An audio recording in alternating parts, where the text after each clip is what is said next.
Hey guys, Dave here from Nerdarchy for Nerds, by Nerds, hanging out with the full crew. I'm Ted. I'm Ryan. I'm Nate. Today we're going to be talking about the Sage Advice that recently came out from Wizards of the Coast, and they kind of delved into the feats and broke some of them down.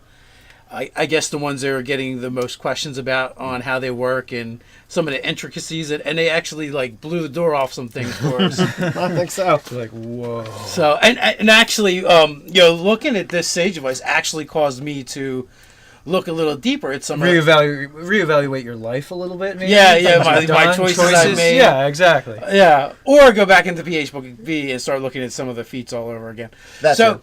like, for instance, they don't mention it here, but they do reference it, even though it's not one of the main ones they talk about, Great Weapon Fighter. Well, one of the abilities of Great Weapon Fighter actually applies to any weapon, any melee weapon, not just great weapons or two-handed weapons. Mm-hmm. So, what ability is that applies to all? If you get a crit or you drop something, you get the bonus attack. Okay, so the baked in basically for you 3rd edition heads that would have been cleave. Yeah. So that's kind of cool, and they did the same thing with Crossbow Expert, and that's the first one on the list. So let's start with that. What do you guys think? Well, I've been in a couple of campaigns, and I was actually in one game where like half the players were dual wielding, hand crossbows, just for the extra attack from the bonus attack in the second hand. Yeah, I feel like everyone that has read it the same exact way. If you have 2 hand crossbows, you can fire them both. Yeah. And when you actually look at it, it actually says, well, you don't actually need a second one. It just says when you're wielding a one-handed weapon, which a hand crossbow is, you can use your bonus action to fire another hand crossbow. So essentially, basically, it just gives you an extra attack with a hand crossbow. Right. Yeah. Well, and the nice thing is you get to cut down on expenses, save a little bit of that coin, because hand crossbows are friggin' expensive. They are indeed. And some municipalities not really, may be dude. Not illegal. compared to 3rd edition. In 3rd edition, they were ridiculous. Like 1,000. They were like 600 gold. That's because they were like this big, like they're made by like gnome children It or was like something the like that. cricket. Sweatshops. It was like the cricket at MIB. Like, So you wind up Sneak still being able to get the same number of attacks off as the dual wielder for half the price. For half the price. For half the price. It's a bargain. And, I call that a bargain of death. And it's not ridiculous anymore. And you need to have that one hand free. But what it does say is that unless it's got like an auto reloader, which I haven't actually seen anything that actually has that. No. So it But implies, I'm sure in splat books there's going to be, because there was like the bolt, the case of bolts where it was like 6 shots or I something. feel like they might never put it in. It's like if the DM wants to do that kind of stuff, just do it. Based on your I don't think I'd... Look, we've all know it's there. It was actually a Chinese weapon, but that's where it originally came from. It said like made in China right on the butt of the Yeah. crossbow. But the wording in here is actually a magic reloading crossbow or a gnomish contraption. Yes, right. Well, so in Eberron totally would fit and be thematic. Some other lower tech campaigns and games, no. Maybe But Trinemet. Trinemet, maybe? Trinemet, if we want to go Steam that high. powered. I don't know. Steam powered. One Gatling might. gun, hand crossbows. In the game I DM, someone has one. But I It's just made of mithril and adamantium, though, so it's not Requires a like, backpack for Steam. Some assembly required. I like when they actually tease that type of stuff to be like, yeah, we're gonna say it's possible, and we're not gonna give you any kind of stats. That's all on you guys. I love that stuff. Yeah, because this way, if you have a DM that says no, they're just like, well, I don't see it in the book, so Yeah, I guess it gives the power back to the DM. Yeah, I guess not. And that totally fits the theme of 5th edition. Yeah. So the other thing they break down with hand crossbow, so this is something we got to totally look at all the feats for now anyway, is the fact that anytime you use a ranged weapon, technically, if you use it in melee, you're at disadvantage. So if you have an opponent adjacent to you, it doesn't matter whether you're shooting at him or not, you're at disadvantage to fire. Whether it's a spell, longbow, crossbow, doesn't matter. Right. Crossbow Expert eliminates that, but they go a step further. They're just saying, they say any ranged attack. Right. It's not specific. So you could say, you know what? I've trained a little bit with crossbows as a mage. I'm going to take it just so that I can, cast my spell. So you can firebolt people in the face. Right. That's right, directly in the face. Don't make me wiggle this thumb. Firebolt execution style. Yeah. Yeah. That's right. Or if you're a sorcerer and you have the quicken meta magic feat, you're like, what? He's from the south central side of the kingdom. Watch out. Yeah. Oh, there's halflings.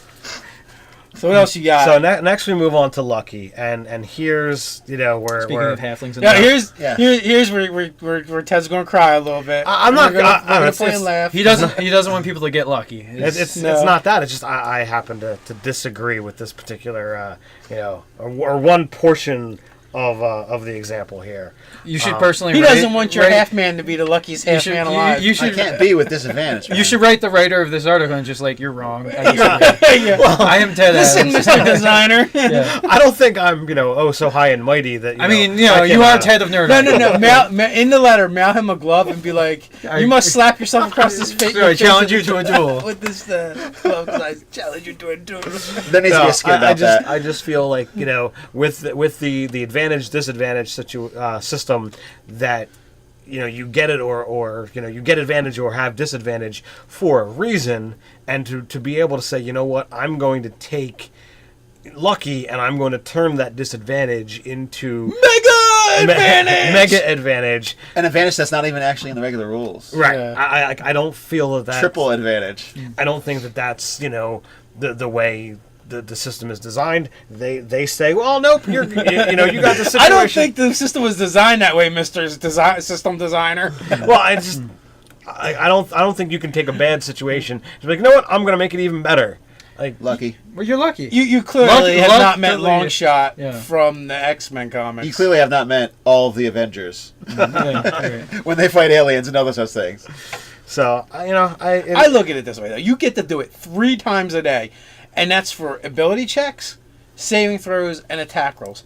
That's or negging somebody else, like giving somebody else a negative or to hit negating you. somebody else. Yeah. How many die rolls does that really encompass in a session? That's a lot of die rolls, in my opinion. And you get to do it 3 times. And how many times are you actually going to be in disadvantage? You're going to create a disadvantage so that you can be like triple advantage. You're like, I'm going to attack him with my eyes closed, Mr. DM.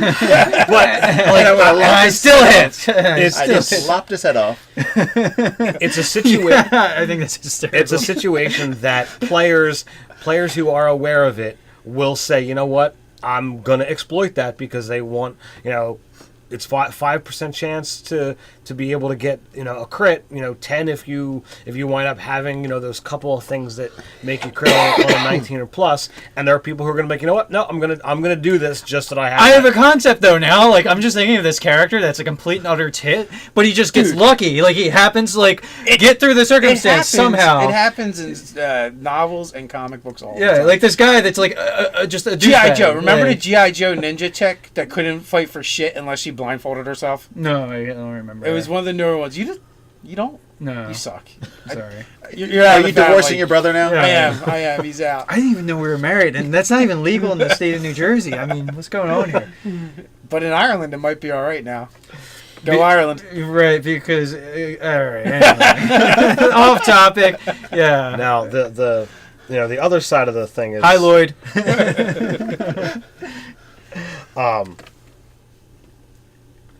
What's up, Did Did we even actually explain the rule? We didn't. Maybe. Basically, Get it from inference there. basically what they're saying is, if you have disadvantage, you roll the two attacks. Declare lucky. Declare lucky. Spend the point. You spend the point. You roll the third d20. Cut that off.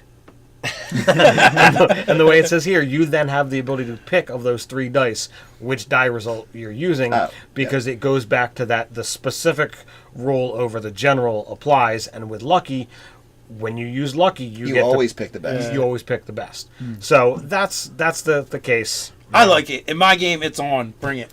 My Dragonborn has the lucky feat because does, I am yeah. a luck dragon. So So after all, his name is Falcor. So, I'll go with the Nerdarchy. I just I just You don't have put in your dissenting opinion. yeah, yes. right. We're like court justices, and he's writing the like- dissenting opinion. I wouldn't want to be Black robes. the We need a-hole black that robes. says, you know what, well, I'm going to screw over players because I want to. I don't think that's right. The rules, it's clearly stated. Here. You got to be the a-hole that starts giving lucky to all your villains. And your players will come up. Pinned him and knocked him on the ground. You just got stabbed in the heart. Yeah, your players will be giving your villains disadvantage, and you'll be like, "Well, my villain is now spending his luck point to have mega super advantage. What now? You want it in the game? It's in the game." That's right. I can use it same time, man. There is always that. I'm not going to make a sprue of villains that all have lucky feet just to screw over I'm players. making the lucky gang. Yeah. Yeah. Well, lucky number 7. They can be luck monsters. Yeah. So it's there. It has its clarification, and despite my my not liking it, I will side with the rest of Nerdarchy and go by what the clarification is. I mean, it is a little it's a little biased because 2 of the people here have characters with a lucky feet. Right? I mean, I know he's gonna say They're neither one. I'm not in Ted's game as the lucky guy. yeah, no, but They're both in my games. Yeah. Spelljammers. Yeah. Spelljammer in the other game. So, moving on next to Magic Initiate. I've taken this with a couple different characters that I've played, and I've always taken it outside of my class.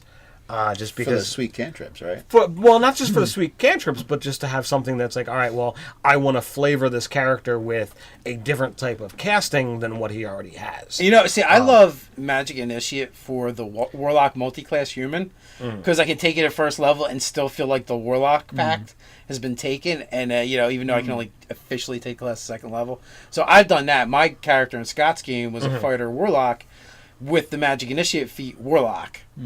But it doesn't really help you at all as a Warlock because you have so few castings. But it winds up giving you, as a Warlock, your spell slots level up. That one won't, so it'll stay as a first level. Yeah. But if you take it, say, as a sorcerer, where you're limited on your sorcerer spells, kicks ass with that feat. you wind up, you get that extra first level spell slot, which is awesome. You get that spell known, and it's specifically clarified. So this feat really was made, tailored, and designed for the sorcerer. I mean, like the way it's been clarified now, like that totally. Well, not really. gets I that across. mean, the wizard. They're the one who benefits from it the most. Putting another spell in your book, that's 50 gold pieces you just saved. Yeah, but does the wizard get the extra slot too? Like, is that? Oh, Yeah. Well, regardless, like if you take this as your class and you remain a single casting type character, you essentially have an extra first level spell slot and to do with as you please. Okay. The only time you have the stipulation to worry about Is the Warlock? if you because it's going to stay as a first it's a level cross-class if it's a situation. cross-class situation, Right. because then it's not a spell slot. You have I can cast this once a day. But it adds that to your spells known for your same caster, so you get to manipulate it as much as you choose. Like as a sorcerer, I just call that more sorcery points. 2 extra sorcery points. and that's what it I think is. it's 2. Yeah. You have the ability to manipulate it in any way, shape, or form. I think it's fantastic. So it's much. Flippin' dead. It actually works the way I thought it should have. Sort of. No, but weren't you going? You were going more with cross class anything. It's just a spell on your list. Well, I kind of felt that was too powerful. That's what I wanted it to do. Yeah. Like, totally wanted it But to do. yeah, I guess the problem with that though is like it totally negates like the healer classes, in my opinion. Because you could take a pumpable cure wounds and be like, no. Yeah, if you had the ability to say, all right, I'm a mage, I'm going to take Magic Initiate Cleric, I'm going to add Cure Wounds to my list, get an extra first level spell slot, I now can cast a 5th level Cure Forget Wounds. that sorcerer with that. You're actually you could be a better healer than the cleric because, well, not really. But you're comparable because you can twin a cure spell. Well, I pretty wanted sweet. it to do that. I understood why it shouldn't do that. I mean, being a person that likes casters, I understood why it shouldn't do that because the healing thing and other properties as well. But if you're a cleric or a sorcerer and you take the sorcerer stuff for more magic, we still were kind of ruling that it didn't do. Correct. Yeah, It still gave you a level 1 spell slot, like basically a once per day spell. Yes. Yeah. Which it just does, clarified. but now it gives you the variety of Versatility. you have another spell prepared, you have another spell known, you have another spell in your spell book. Yeah. You forever will only have that one first level spell to cast. The actual slot. Yeah. So no matter what happens with it. yeah, so it's a little more versatile if you go to the same class. So if you, I like it. I think it's great. I think it actually has made that feat a little bit more powerful. The versatility of it, of still being able to dip into another casting class. If you want to be I'm a everything caster, you can still do that. Well, or if you're just All a I care fighter, about is the spell you're just a slot. fighter, and you want to take cure wounds at once a day, you know, or you know, Because you're Dragon Mark House. well, Yeah, I mean it's a way to kind of do the Dragon Mark mechanic with Magic Initiate. well, yeah, they actually say that in the Dragon Mark thing. As a matter of fact, they say what Aberrant Mark should be is actually just take Magic Initiate feat and say, you know, This is related to my yeah. John. But then thinking about it, I'm like, well, you could do the same exact thing with, you know, Dragon Marks and actually take the actual Dragon Mark feat and then take Magic Initiate on top of it and just have that much more magic to wield. Yeah, I think that's a great system. So now we go on to Polearm Master. this is the one I actually got right from the beginning. You know, because they basically say that second attack with the butt is a weapon attack. You get your strength damage on it. It's not 2-weapon fighting. Correct. And that's exactly how I ran it. Yeah, it was screwing about with that. Otherwise, I felt like it was totally lame. It's like, yeah, I can do weapon, D4. I can just also use a dagger. Well, no, Well, you that's can't. not entirely true because it's still you still get to use the reach property to attack people when they move through your threat. Do you get to use the versatile property, say, of the quarterstaff then? Like the two-handed... Like, if something is wielded two-handed, like, say, the spear... Yeah, it was still. Yeah, you would still use it if you're using. You it get the two-handed. versatile damage. Well, that's I kind of think sweet. so.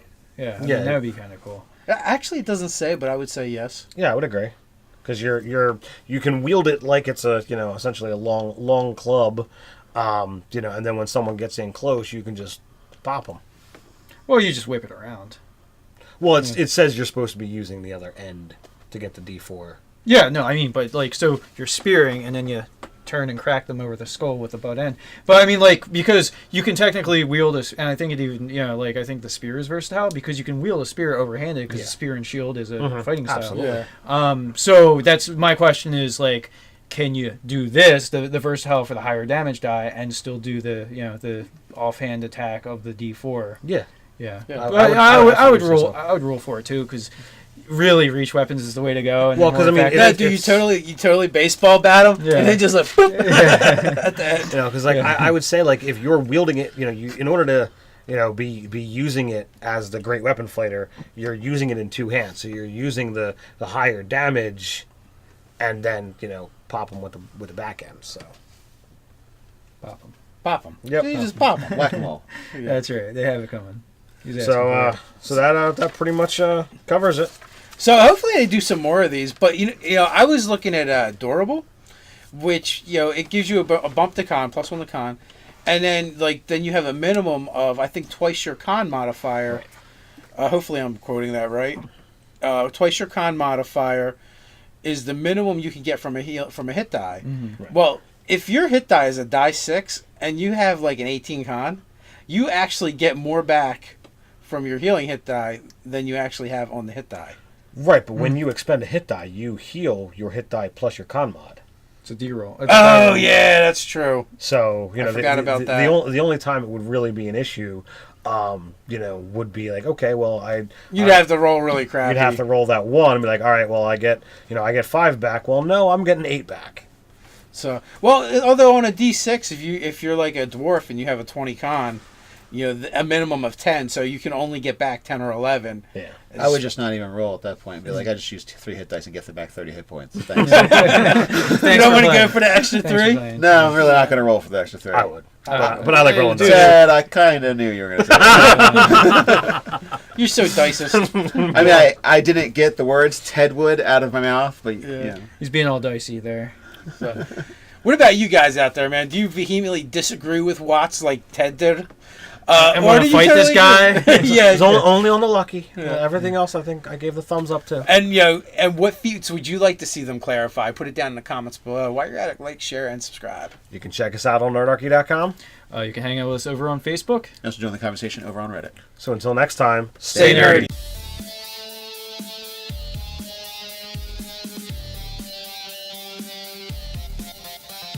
Some of them down. I guess the ones that are getting the most questions about on how they work and some of the intricacies, and they actually like blew the door off some things for us. I think so. It's like, whoa. So and actually, looking at this Sage device actually caused me to look a little deeper at some Reevaluate your life a little bit, maybe. Yeah, Things my you've done, choices I've made. Yeah, exactly. Yeah, or go back into PHB and start looking at some of the feats all over again. That's so, it. like for instance, they don't mention it here, but they do reference it, even though it's not one of the main ones they talk about. Great Weapon Fighter. Well, one of the abilities of Great Weapon Fighter actually applies to any weapon, any melee weapon, not just great weapons or two-handed weapons. Mm-hmm. So, what ability is that applies to all of the great? if you